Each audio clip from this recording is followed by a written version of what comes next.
সীতাকুণ্ড পৌরসদর ব্যবসায়ী দোকান মালিক সমিতির একাদশ নির্বাচন অনুষ্ঠিত হবে ১৯ জুলাই ২০২৫। এই উপলক্ষে বৃহস্পতিবার এলকে সিদ্দিক স্কয়ারে আয়োজিত সাধারণ সভায় বাজারে গাড়ি পার্কিং, বিশুদ্ধ পানির সংকট, নৈশ প্রহরী বাড়ানো সহ নানা সমস্যা তুলে ধরেন ব্যবসায়ীরা।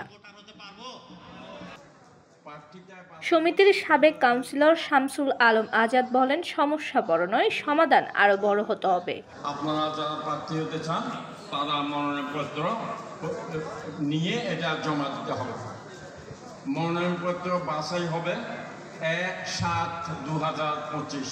ডিসেম্বর পর্যন্ত বকেয়া চাঁদা পরিশোধ করে যারা ভোটার হতে চান তারা হতে পারবেন ৯৯৩ পর্যন্ত।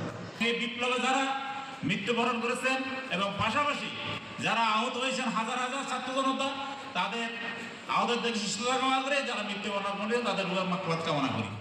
সবাই সভাপতিত্ব করেন আহ্বায়ক গাজী সুজা উদ্দিন ও সঞ্চালনায় ছিলেন সদস্য সচিব মাওলানা তৌহিদুল হক চৌধুরী।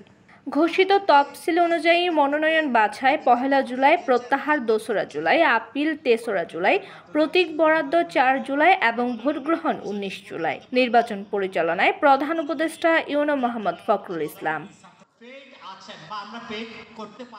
হাকিম মোল্লার পাঠানো তথ্যচিত্রে মমি ভট্টাচার্য, সিটিজেন নিউজ, চট্টগ্রাম।